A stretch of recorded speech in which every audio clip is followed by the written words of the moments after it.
war. He didn't go there for any other reason other than, and that's how I see it. Well, I mean, Trump is waging a war, and it just happens to be a trade war.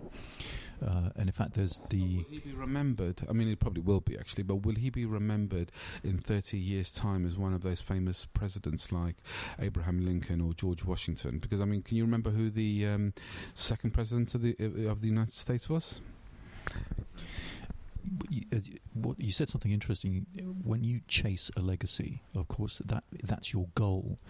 And goals are illusionary needs, and a need is defined as something without which you cannot live. And we have evolved to acquire needs, because without a need you're dead.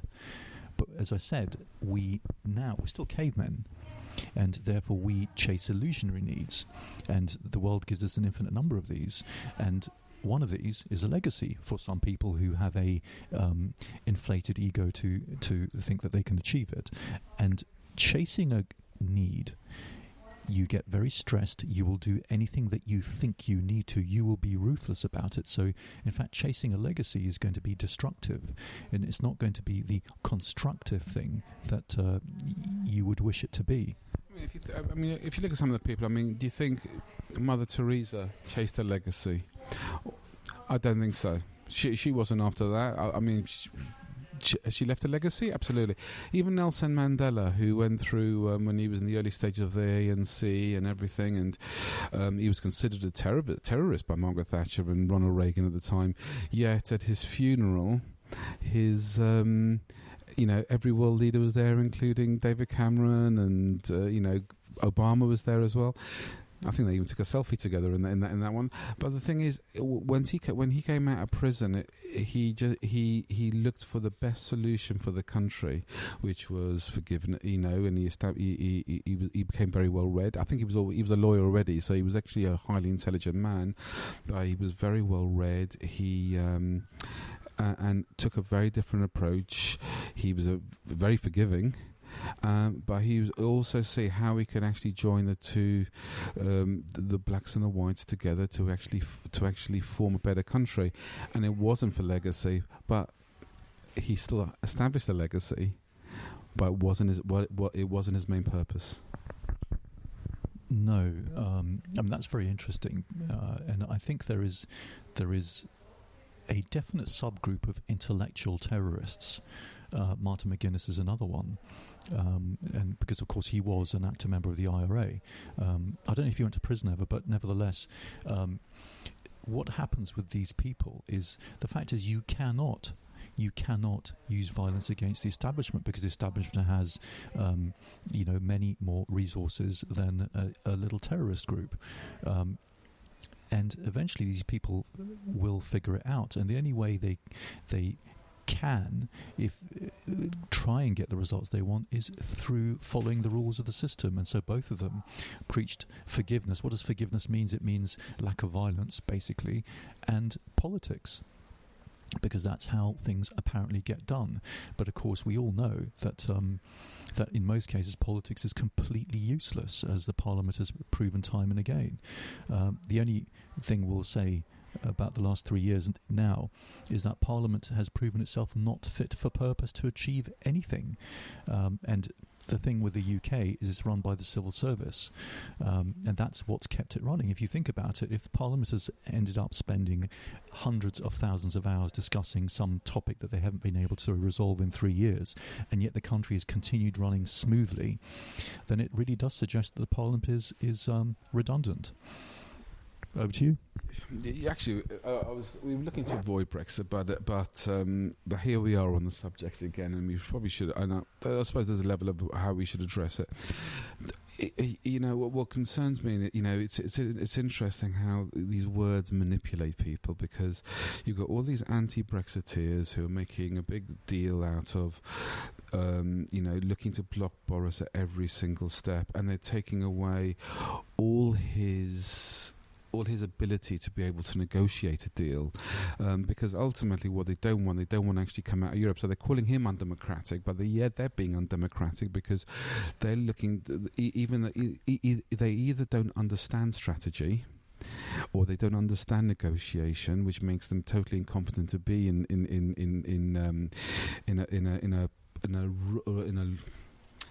a position that can actually influence the outcome, or they are just looking to just block it altogether and just remain in Europe, because the thing is, if we can't get anything through, we'll just continue in Europe until they just wear us down.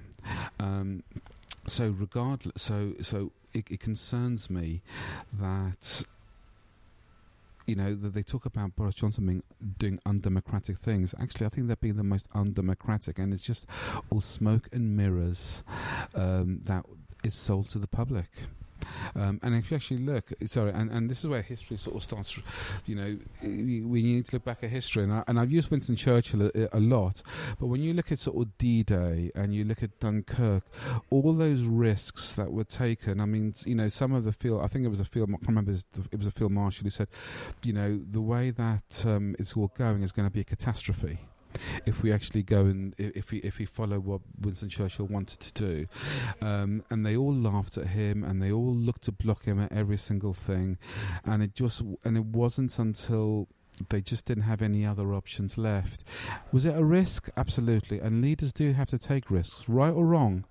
But the thing is, we could very well be a Nazi fascist regime like every other country in Europe, had Hitler had his way, had it not been for someone to actually change it. And I see almost that happening again, actually.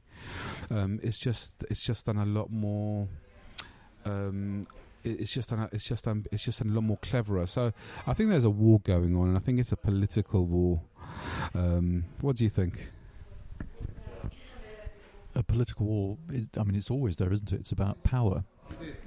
Actually, that's what it is. It all comes down to power. But it's got nothing to do with what's good for the country. And indeed, it doesn't need to be, because, as I said, the civil service run the country, and these guys just want the fame and the glory of their post, which actually has been shown to be completely used as a not fit for purpose. And people like James O'Brien on LBC behaving as if all Brexiteers are idiots. He just doesn't get it. Of course there's going to be a lot of economic trouble when we leave, because we're breaking systems that have been in place for years. You cannot have, you move house, that's the biggest stress in your entire life. So changing something that's been in place for 30 or 40 years, coming out of a price-fixing cartel, is going to cause a lot of problem. But that's not the issue. The longer-term issue, is one of national identity and integration of society, and that's what's being destroyed by the EU, and that's why it's going to collapse. Sorry, you've thrown me now a little bit on this one. Yeah, and I think that's well, we've talked about this before already. I mean, a lot of the more nationalist parties are coming in, and the thing is, people see nationalism as a really dirty word, and it's not. It's about being proud of the country. I mean, look, we celebrate a national day on Remembrance Sunday every year. People who fought for their country to actually live in a certain way, to actually have their own identity, and if you actually think about it, as soon as you start losing that all across Europe, you are people lose their identity, and therefore, which goes back to what we're saying, is actually, if you haven't got an identity within yourself, but actually if you can't identify with being part of a country whose values and system that you want to, then actually you're creating a sort of unease. You're creating disharmony, because then people don't have certainty, they don't feel safe, and that's why all the problems are actually happening now. Look, I don't think there's nothing wrong with. I don't particularly see colour in people. Now, if you actually have very different cultures whose values aren't aligned, all it is going to create disharmony. And the thing is, we can argue that, but actually, if you look back 30, 40, 50 years ago, are we a more harmonious country now than we were back then? Actually, the answer is no, we're not. There's far more there's far more distress, there's far more problems now than there ever have been before, because you're forcing people who want to live how they want to live in a much smaller environment. Wow, I'm having to agree with you yet again. But remember, François Mitterrand, how long? 20 years ago at least, said that he couldn't force a United States of Europe, but he could introduce the euro in such a way that would cause so much pain that there would eventually be this homogeneous mass that would coalesce again as the federal state of Europe, and that's what they've been trying to do, and that is the number one reason why Brexit needs to be paramount in people's priority. There will be economic trouble. There will be all sorts of issues as Britain re-establishes itself again. But we are the fifth largest economic power. We're a centre of banking. We are a transport hub. That's not. We trade more with our Commonwealth than we do Europe in any case. Therefore, we will overcome that. I don't know. I don't know what the data is on that, because I can't clarify. And again, it could have been something false, but I watched a video clip on it. So if that was wrong, then I'm wrong. But there's a surprising number of countries which are part of the Commonwealth. Yeah, and but the thing is, we are going to have problems. But the thing is, I think Europe's going to have more problems. But the thing is, they always got the leverage because of what's going on with our politicians, and because they're constantly battling against each other and rather than working together to actually get it through and get the best deal we possibly can, because they actually want to fight it. It's just constantly giving Europe leverage, so they don't need to move from their position. But the thing is, if Boris, right, as I said, right or wrong, is allowed to actually have, it's giving them, if they believe that Europe's going to come out with no deal, then they're more likely to actually sit down at the table and actually come to a better compromise than what we've had before, because we were getting screwed over with the deals that were on the table before. And as I said, it's either incompetence or there is an underlying factor that actually they don't want us to come out, which is actually going against the democratic vote, even though it's an illusion. Well, it's not even that. You see, they're not elected. Most of the EU is largely not democratic. It's got slightly better recently. The European Commission actually is unelected. It's appointed by the European Parliament, and it's impossible to actually negotiate with them because they are simply bureaucrats applying the rules. So that's the first thing to understand. The only thing you can do is be so brutally powerful that they are forced to rewrite some of the rules, but they will not do that until they see that you come from an unassailable position and cause them, guess what, fear that they have to reflexively reduce by doing what they need to do. And Europe is going to have far more issues as well with the UK leaving than they're prepared to highlight to us. Which is why inadequate characters like Angela Merkel, like, who's that deeply unpleasant, slimy man, Macron,